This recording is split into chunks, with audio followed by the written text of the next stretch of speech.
अस्सलाम वालेकुम स्टूडेंट्स। बेटा आज का टॉपिक हमारा व्यूज़ के बारे में है। चैप्टर 2 में कीज़ के बारे में लास्ट लेक्चर में हमने पढ़ा।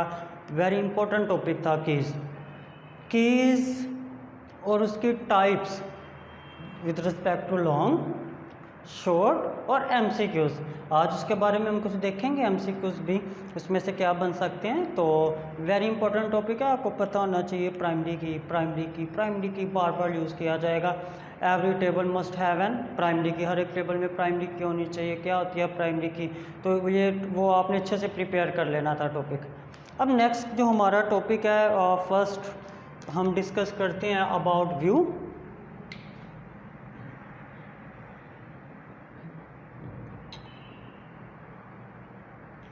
व्यू क्या होता है, अगर थोड़ा सा पीछे रिमेंबर कर सकें आप, हम टेबल के बारे में पढ़ के आ चुके हैं। टेबल क्या था? Table is an object of database. Database का एक ऑब्जेक्ट था जिसके अंदर डेटाबेस का एक्चुअल डाटा स्टोर होता था। कितने टेबल ड्रा किए मैंने एग्जांपल्स में? Collection of rose and columns, जो उसके अंदर डाटा स्टोर होता था, रिकॉर्ड स्टोर होता था। असल टेबल वो जगह है, ऑब्जेक्ट है जहाँ डाटा स्टोर होता है। बट एक प्रॉब्लम है, बात का हमारा डाटा कॉन्फिडेंशियल होता है, सिक्योरिटी चाहिए होती है उसको। फॉर एग्जांपल अगर हमारे स्कूल या कॉलेज या एकेडमी का मैनेजमेंट सिस्टम है और उसके अंदर student name, student ID, student fees, student contact number, student address, इस तरह की चीज़ें स्टोर है, तो स्टूडेंट की कुछ चीज़ें, उसका कॉन्टैक्ट नंबर, उसकी फ़ी, उसका एड्रेस, हम नहीं चाहेंगे कि कोई और देख सके। अब अगर हम टेबल को यूज़ करते हैं और आप में से XYZ का कोई भाई पेरेंट आता है, वो कहते हैं हमें हमारे बच्चे का रिकॉर्ड दिखाओ, हम उस बच्चे का रिकॉर्ड दिखाते हैं और अगर वो सारा रिकॉर्ड आ जाए उसी तरीके से जैसे टेबल में स्टोर किया आपने, तो प्रॉब्लम होगी।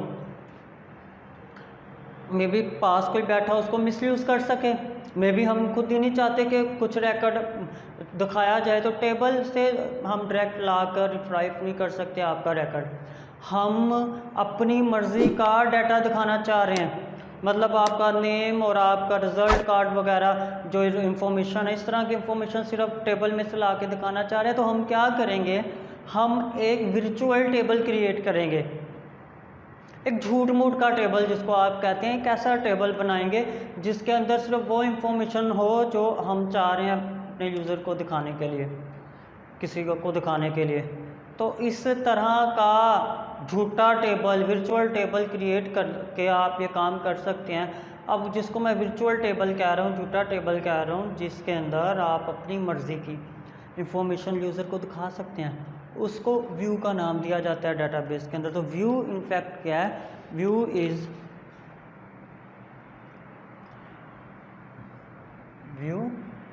इज़ अ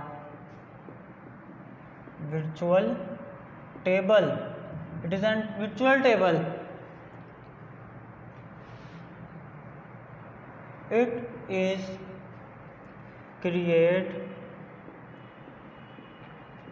temporarily, ये टेम्परेरली आर्जी तौर पर क्रिएट किया जाता है।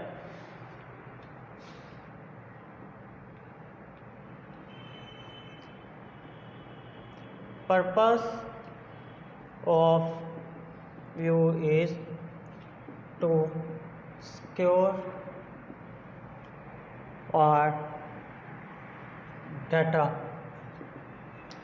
तो हम क्या करते हैं, टेम्परेरली व्यू कहीं पर स्टोर नहीं होता, वो टेम्परेरली बनता है, आपने देखा, उसके बाद फिनिश ख़त्म, बंद। अब व्यू दोबारा क्रिएट करना पड़ेगा आपको। टेबल परमानेंट स्टोर होता है डाटा उसके अंदर।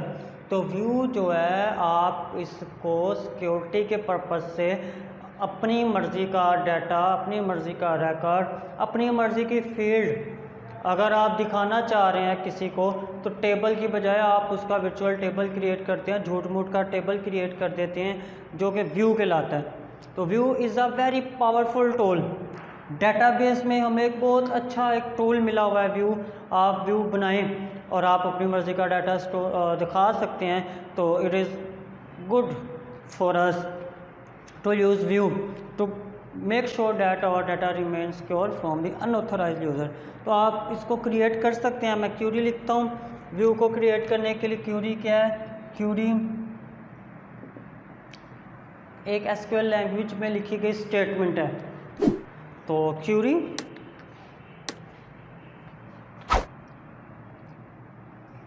It is a statement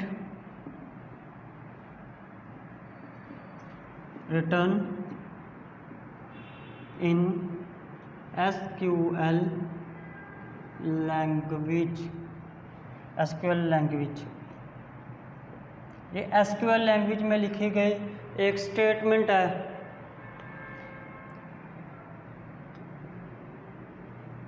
it is used to extract data or manipulate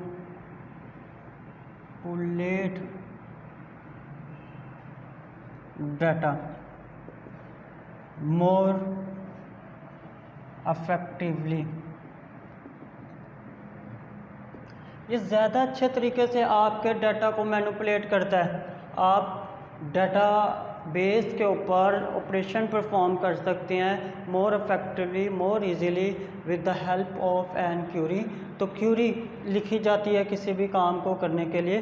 तो आप क्यूरी इज़ अ स्टेटमेंट जो कि एसक्यूएल लैंग्वेज के अंदर लिखी जाती है। SQL is a structural query language और it is also a very powerful tool of an SQL database. तो हम लोग बहुत ज़्यादा यूज़ करते हैं क्यूरी को लिखने के लिए। मैं एक क्यूरी लिख के भी देता हूँ। क्यूरी की भी एग्जांपल हो जाएगी, व्यू की भी एग्जांपल हो जाएगी। उस क्यूरी से हम एक व्यू क्रिएट करेंगे। तो आपको मैं बताना चाह रहा था क्यूरी क्यों इम्पोर्टेंट है। Query SQL language is a very important क्योंकि ये इतना ज़्यादा काम कर सकती है विद इन दी सेकेंड। और एक क्यूरी में जितना टाइम लगता है लिखने में, उस क्यूरी के लिखने के बाद जितना आप शायद हफ्तों में, दिनों में काम कर सकें। आप फॉर एग्ज़ाम्पल एक बड़ी सी ऑर्गेनाइजेशन है, उस ऑर्गेनाइजेशन में थाउजेंड्स ऑफ पर्सन काम कर रहे हैं। अब उनकी सैलरी हर मंथ बनाई जाती है। अब अगर वो अकाउंट डिपार्टमेंट उस सैलरी को लेकर बैठ जाए तो वो पॉसिबल नहीं है 2-3 दिनों में, क्योंकि सैलरी बनाएगा 2-3 दिन वो होते हैं लास्ट के मंथ के या स्टार्टिंग मंथ के, पिछले मंथ की वो पूरे उसके अटेंडेंस और सारा कुछ दे के बनाना, तो वो नहीं पॉसिबल कि थाउजेंड्स ऑफ पर्सन की सैलरी इतनी जल्दी क्रिएट बन जाए। तो फिर क्या किया जाता है? मैनुअल तरीके से एक एक पर्सन की सैलरी नहीं बनाई जाती, वो क्यूरी का यूज़ करते हैं। डाटाबेस यूज़ कर रहे होते हैं तो डाटाबेस के अंदर क्यूरी लिखते हैं।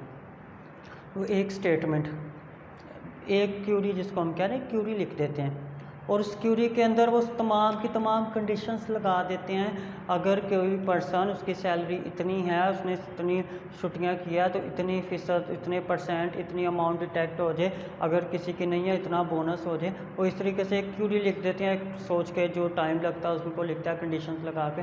जैसे वो एक स्टेटमेंट उन्होंने तैयार कर ली, लिख ली, उन्होंने सिर्फ प्रेस किया, एंटर की, वो क्यूरी चली, क्यूरी रन हुई। जैसे क्यूरी रन हुई तो वो पूरे की पूरी सैलरी बन के गई।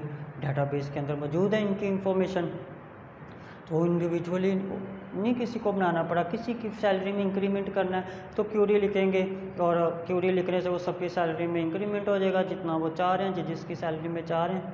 किसी की इंफॉर्मेशन चाहिए तो वो क्यूरी लिखेंगे, उसमें कंडीशन लगाएंगे कि हमें इस पर्सन की इंफॉर्मेशन ला दे जिसका नेम ये है, या जिसने इस डेट को ज्वाइनिंग दी है, या जिसकी एज इतनी है, जिसकी सैलरी इतनी है। किसी भी बेस पे वो क्यूरी लिखते हैं और क्यूरी लिखते साथ ही वो सारी की सारी इंफॉर्मेशन एक्सट्रैक्ट हो जाती है, आ जाती है। ना कि सिर्फ इंफॉर्मेशन को लेकर आने के लिए, बल्कि डाटाबेस मैनिपुलेशन, जैसे मैंने कहा increment, decrement, maximum salary, minimum salary, मुख्तलिफ़ तरह की क्यूरीज होती हैं, मुख्तलिफ़ तरह के ऑपरेशन होते हैं, आप परफॉर्म कर सकते हैं आप easily in a database with the help of query.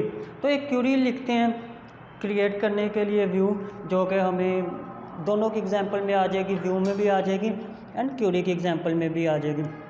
तो आप क्यूरी की मदद से क्रिएट कर सकते हैं व्यू। तो आप क्रिएट क्यूरी लिखते हैं तो आप लिखते हैं क्रिएट व्यू। मीन आप कह रहे हैं कि मैं एक व्यू क्रिएट करना चाह रहा हूँ। क्रिएट व्यू और उस व्यू का नाम जो आपने रखना है, व्यू मतलब एक झूठा टेबल, वर्चुअल टेबल, उसका नाम रख देते हैं हम स्टूडेंट 1 फॉर एग्जांपल। कह रहा हूँ कि एक व्यू क्रिएट हो जाए और उसका नेम हो जाए स्टूडेंट 1 एज, तो एक व्यू क्रिएट हो, क्रिएट व्यू, उसका नेम हो स्टूडेंट, और उसमें जो हमें चीज़ें दिखानी है, जो चीज़ें सिलेक्ट करनी है आपने, सिलेक्ट उस स्टूडेंट की जो इंफॉर्मेशन दिखानी है वो क्या दिखाना चाहती है। For example student name st.name st.marks, और क्या हो गया स्टूडेंट फ़ी फॉर एग्जांपल। तो जो जो फील्ड्स आपने दिखानी है वो आप लिख देते हैं कि मुझे एक टेबल में से एक व्यू क्रिएट कर दें, उसका नाम रख दिया हमने स्टूडेंट 1, और एज सेलेक्ट करनी है हमने स्टूडेंट का नेम, स्टूडेंट के मार्क्स, स्टूडेंट की फ़ी, और जो जो आपकी रिक्वायरमेंट है वो फील्ड्स के आप नाम लिख दें। कहाँ से? फ्रॉम टेबल, जो एक्चुअल टेबल है उसका नाम लिख दें स्टूडेंट, और अगर कोई आगे कंडीशन लगाना चाहे तो आप लिख दें। तो मैं सिंपल कोई कंडीशन लगाए बगैर कह रहा हूँ कि मुझे स्टूडेंट के टेबल से एक टेबल जो स्टूडेंट है वहाँ से सिलेक्ट कर दें उन स्टूडेंट्स के नेम, मार्क्स और फ़ी, और एक व्यू बना दें जिसका नाम ये रखें, उसमें दिखा दें। तो अब क्या होगा, अब एक व्यू क्रिएट होगा, एक हमें स्क्रीन पर व्यू नज़र आएगा in the form of table that is a virtual table, झूठा टेबल, जिसके अंदर अब स्टूडेंट के टेबल में जितनी भी इंफॉर्मेशन है वो नहीं ला के दिखाएगा, जो हमने बताया उसे कि उसका नाम, सिर्फ उसके मार्क्स और उसकी फ़ी, अगर आप जो जो चाहते हैं वो लिख दें, वो आपको स्क्रीन के ऊपर टेबल के ऊपर सिर्फ ये पूरे टेबल में से ये इंफॉर्मेशन नज़र आएगी और नहीं आएंगी, और उस व्यू का नाम रख दिया स्टूडेंट। तो ये क्रिएट व्यू, ये व्यू की एग्जांपल ले लें आप, यहाँ फिर ये आप एग्जांपल ले लें हमारे पास क्यूरी की है, तो ये दोनों की एग्जांपल में फ़िट हो जाती है, क्यूरी भी लिख सकते हैं एंड व्यू को भी इसको हम लिख सकते हैं। तो ये तो एक व्यू का इम्पोर्टेंट शॉर्ट था, और क्यूरी भी इम्पोर्टेंट थी, ये आगे व्यूज़ एंड क्यूरीज का लफ्ज़ यूज़ होगा, तो आपने इसको पहले से अब हमें पता चल गया क्यूरी क्या है एंड व्यू क्या है। नेक्स्ट हमारे पास the user,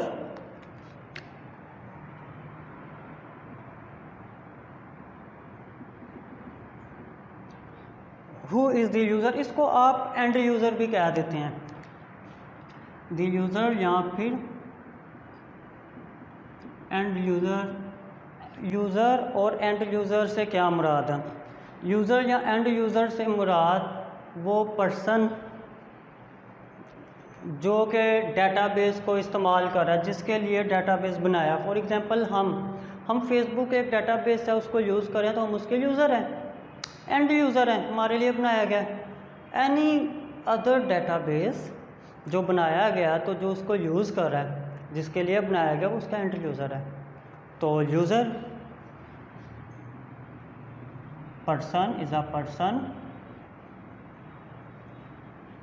for which we design a database, DB mean database. He may not have complete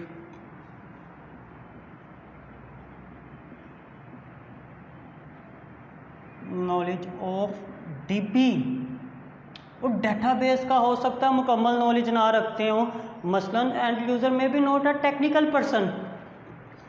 for example अगर हम एग्जांपल है अपनी कि maybe we are not a technical person of a database, हमें database की वो तमाम technical चीज़ें नहीं पता, बस हमें पता है इसको यूज़ कैसे करना है, हमें थोड़ा सा नॉलेज है, हाउ नो है डेटाबेस यूज़ करने का। आपको फेसबुक की एग्जांपल मैं इसलिए दे रहा हूँ, आप लोग को टैच है प्रैक्टिकल लाइफ में, आपको सिर्फ फेसबुक यूज़ करना आती है, कैसे यूज़ करना है, आप उसकी चीज़ें नहीं पता कि ये बनी कैसे है, इसमें कोई प्रॉब्लम आ जाए मैंने कैसे उसको सॉल्व करना है, वो आप टेक्निकल पर्सन ही नहीं है, उसमें डाटा के बारे में आपकी ज़िम्मेदारी नहीं है। आप सिर्फ उसके एंड यूज़र है जो आपको फैसिलिटी प्रोवाइड की है, जो आपके पास राइट्स हैं उसको यूज़ करने के लिए, उसके मुताबिक आप उसको यूज़ कर रहे हैं। तो जो एंड यूज़र होता है वो टेक्निकल पर्सन नहीं होता। इसके लिए आप सॉफ्टवेयर को, इस डेटाबेस को इंस्टॉल कर, जो डिज़ाइन करते हैं वो इसको इंस्टॉल करता है और उसको सिर्फ अवेयर होना चाहिए कि आपने इसको कैसे यूज़ करना है, उसके बाद वो इसको यूज़ कर रहा होता है। तो the user is the end user. Next is the data administrator.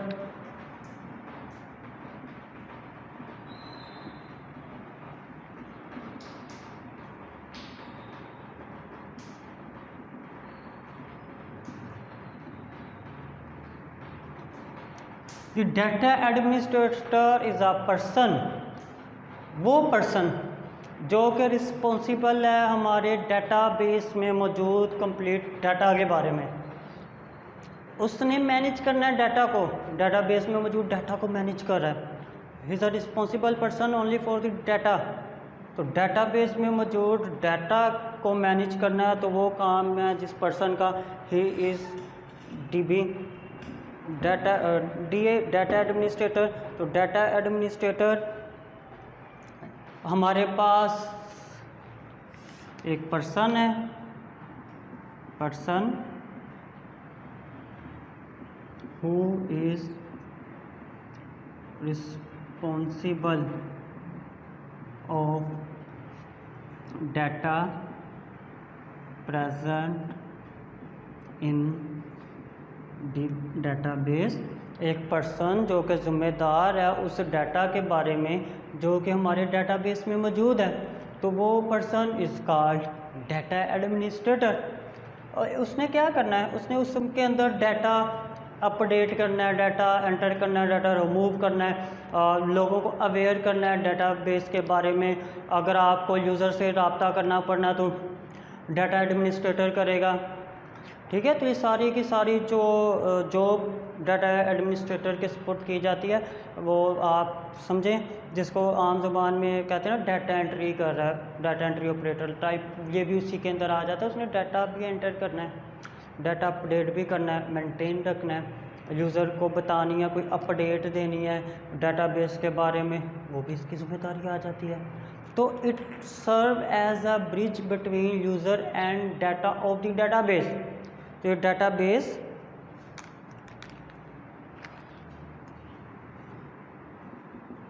Serve as a bridge between user and data of database. ये डाटाबेस के डाटा और हमारा जो यूज़र है उसके दरमियान एक ब्रिज का काम कर रहा है, यूज़र को एक्सेस दे रहा है डाटाबेस तक। And the last one is database administrator.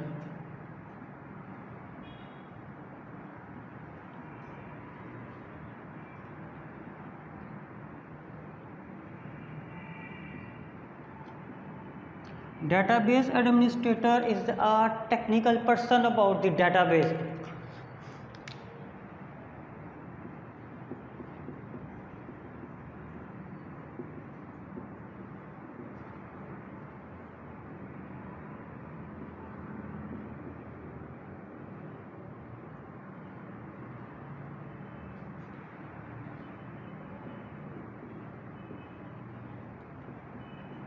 इसको पूरे के पूरे डाटाबेस की समझ होनी चाहिए, डाटाबेस कैसे डिज़ाइन करते हैं, डाटाबेस कैसे बनाते हैं, इसमें कोई प्रॉब्लम आ जाए तो वो प्रॉब्लम कैसे सोल्व करेंगे, तो उसको मेंटेन करना तमाम की तमाम जिम्मेदारी डाटाबेस एडमिनिस्ट्रेटर की होती है। डाटाबेस एडमिनिस्ट्रेटर ने ही डिज़ाइन बनाया होता है डाटाबेस का, इम्प्लीमेंट करवाया है।